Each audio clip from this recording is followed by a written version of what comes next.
All right, mate. You said you're looking to get into it. Now, you were looking to get into it um, one hour before a new 3-day candle. I don't usually suggest doing that. Sometimes it can be good, don't get me wrong, but a lot of times on a dip there may be some sort of a lot of times on a new 3-day candle there may be some sort of a dip.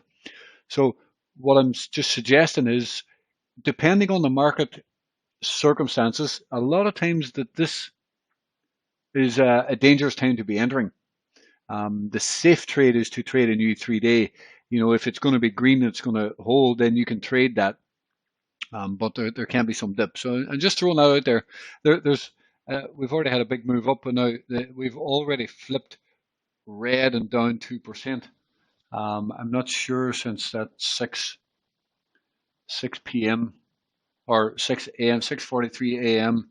Your message here is 6:43. Yeah, okay. So there was actually some upside. So, you know, you can say I'm wrong on that, I suppose, but there was a little bit of upside. But it can often be dangerous. It's interesting and good to know, though, that we finished very strong on the 3-day candle. Um, this can now give us a little bit of a bias that a dip back down here somewhere, I'm not sure exactly where yet, you know, but we'll just say there, it's down 2% now. We'll just say somewhere there, a dip down into this area in theory should be a bit of a buying opportunity to then see some continuation to the upside. If I flip to the daily, we can kind of see where, well, the point of control, there you go. I mean, that's as good as any. If price gets back to the point of control down here, it looks like a very good buy. Now, I don't really think that we're going to get back there, at least not yet. I would rather maybe the top end of that range of 50%, somewhere down there. Like, you can see this large bullish candle, and then we got a bit of a wick back down, probably about 50%. I mean, if you got in there somewhere, there was a bounce back up. So you can see here a very strong big green candle. And if you bought around the 50% dip of the candle, you know, you were getting it into a good spot. So I'll even put an alarm on this myself right here where this green line is. So I think the safe trade is down here at 1306.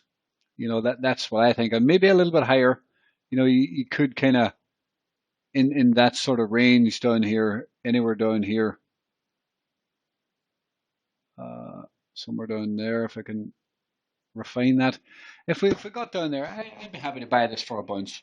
If you start seeing too much weakness below this level, then you have to get slightly more concerned that maybe it's buried, maybe it's going to fail and roll over. You're talking about a 4-hour inverse head and shoulders. Well, I assume you're talking about this. Um, the right shoulder is not really formed yet, but I do see what you're talking about, and I do like it. You know, there's potential in there, and it's also a 4-hour apex. Um, that these apexes, you know, this dip down here could be that buy for a breakout, you know, of that 4-hour apex and wanting to run higher. So you know, I do like it. Let's have a look here at the larger time frames.